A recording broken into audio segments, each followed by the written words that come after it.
Ma connexion Internet n'est pas bonne. Donc je vais quand même travailler avec ce que l'on peut. Et aujourd'hui, j'ai envie de vous montrer des oliviers millénaires. Alors, je disais que je fais une vidéo en langue française de Tunisie. Je disais bien qu'il y a un Français de Marseille, un Français de Paris, un Français de l'Académie française, il y a un Français suisse, il y a un Français canadien, mais il y a aussi un Français tunisien, et je crois qu'on doit le défendre. En tout cas, moi je vais essayer d'y contribuer autant que possible.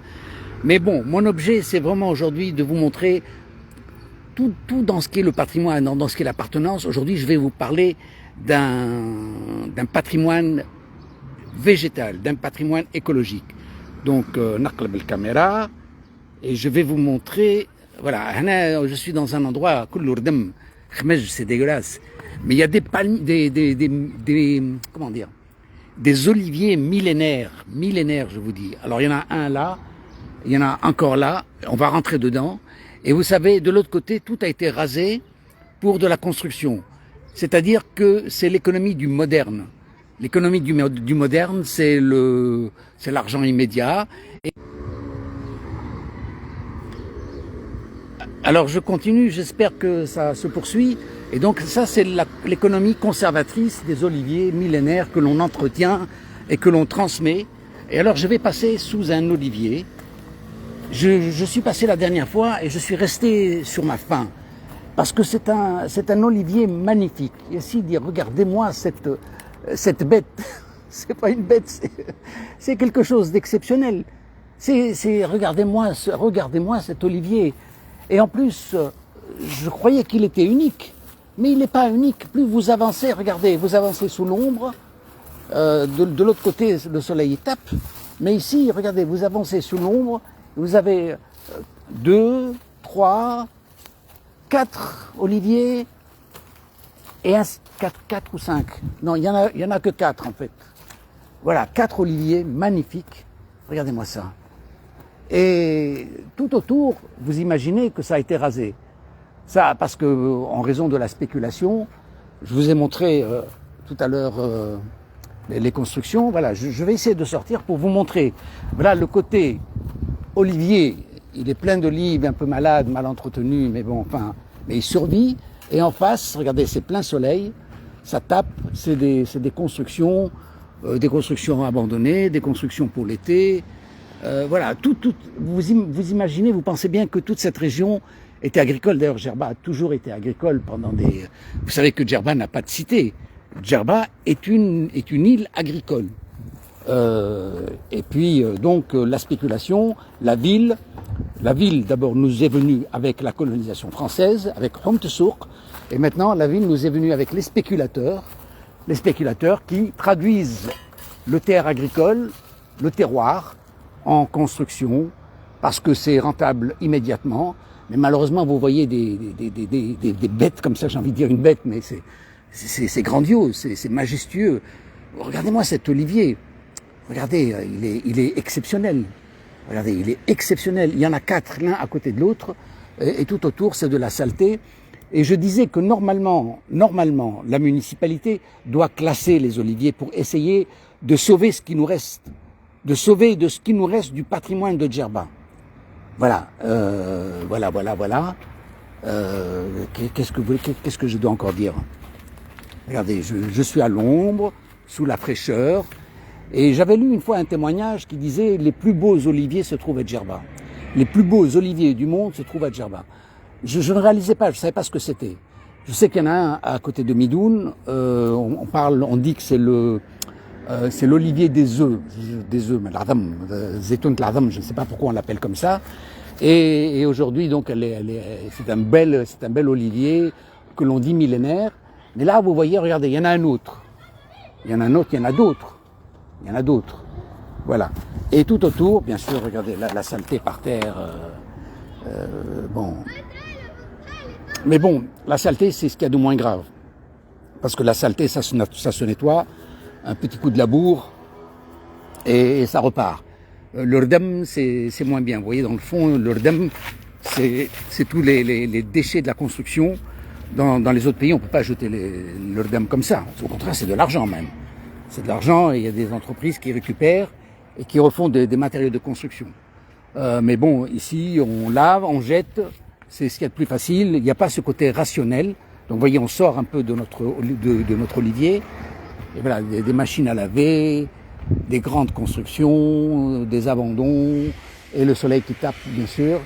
Voilà, là, c'est le quatrième olivier dont je vous ai parlé. Ils sont alignés l'un à côté de l'autre. Donc, ici, c'était certainement un houch qui a été morcelé. Et puis, vous savez, dans l'héritage, autrefois, c'était l'aîné. Il y avait le droit d'aînesse. L'aîné héritait du terroir pour préserver son unité. Et puis, il faisait de la distribution avec le commerce, avec le partage avec ses frères et sœurs. Mais le droit d'aînesse avait pour but de protéger l'union du houch. Et les femmes prenaient l'or.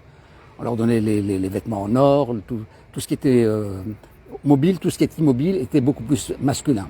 Donc, le houch restait à l'aîné, les commerces au second, mais ça se partageait, c'était une sorte de communauté, etc. Pourquoi est-ce que je parle de ça? Oui, j'ai perdu ma ligne. Voilà. Donc je suis à l'ombre, dans la fraîcheur d'un olivier qui semble abandonné.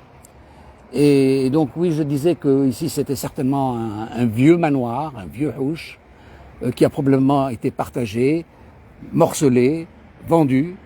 Et donc tout autour, ce sont des maisons individuelles.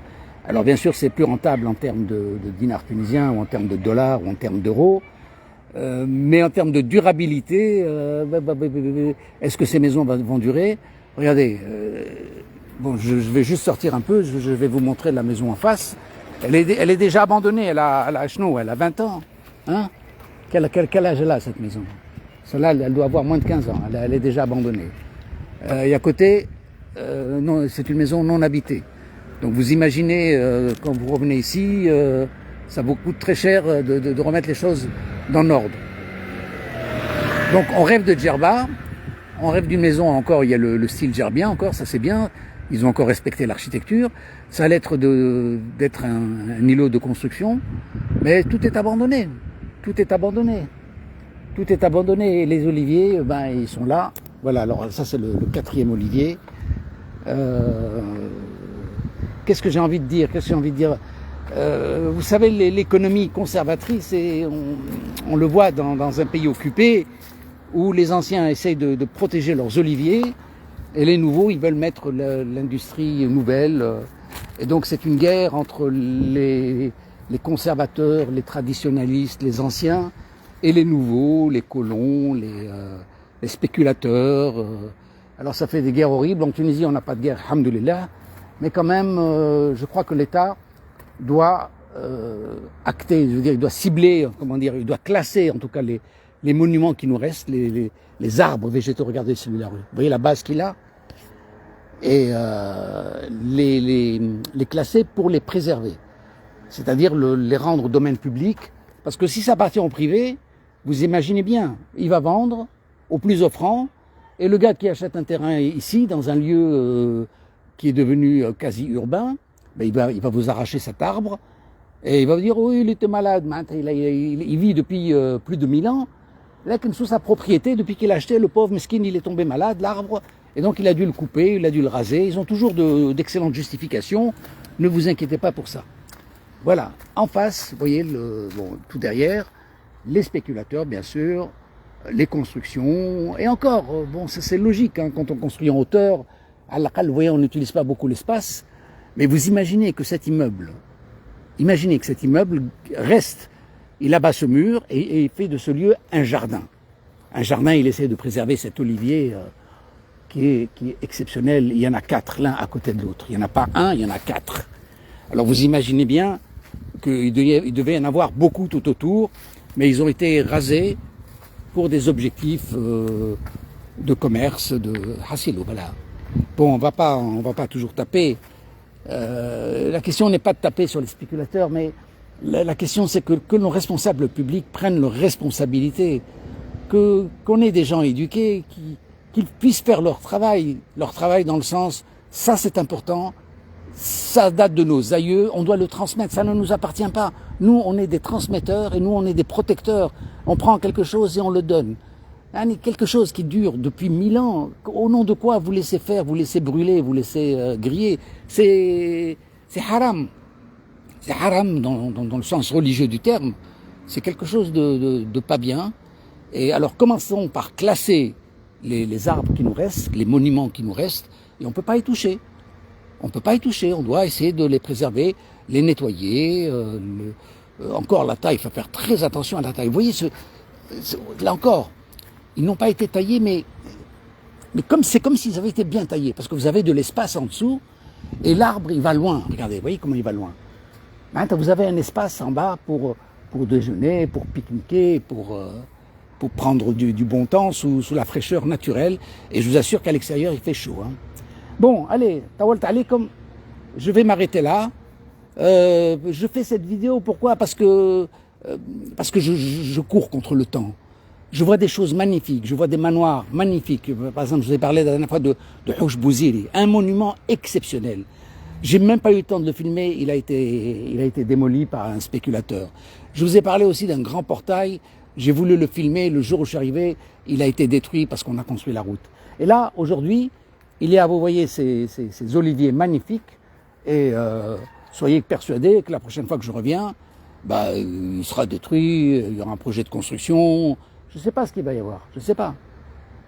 Ok, allez, je souhaite du bon courage, je souhaite du courage et, comment dire, pour notre pays, je ne sais pas, je lui souhaite de l'intelligence. Allez, voilà, je mange de ma tête quand même. On entend une voix, on ne sait pas qui c'est qui parle. Allez, jma'a, ma salam.